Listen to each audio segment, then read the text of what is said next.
రాముడు సీతమ్మకు అగ్ని పరీక్ష పెట్టారు, అది ఎంతవరకు న్యాయం అసలు? ఈ క్వశ్చన్ సీతారాముని అడగలేదు. What is your problem? ఎవ్వరికి అగ్ని పరీక్ష? రాముడు ప్రాణానికి అగ్ని పరీక్ష పెడుతురా మీరు?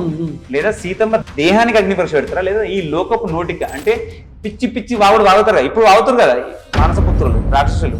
Seethamma had no problem with that. Sita knows that. సాధ్వి అని తెలుసా మీకు? సీతకు ప్రాబ్లం లేదు, రాముడికి ప్రాబ్లం లేదు, మనకేంది ప్రాబ్లం? అట్లయితే దాన్ని చూసేంత శక్తి మనకు ఉందా? రాముడు ఫిట్ ఇన్ టు ఎవ్రీథింగ్. ఇప్పుడు ఆకులను పట్టుకొని తిరుగుతున్నాం మనం, అవుతుందా ఇది ఇట్లా అవుతుందా అని చెప్పి అడిగే వాళ్ళకు.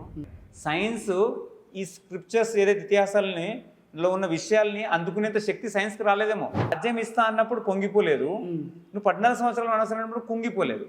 రెండింటిని సేమ్ బ్యాలెన్స్గా మెయింటైన్ చేసిండు. హనుమంతుడు గద వాడినట్టు లేనే లేదు.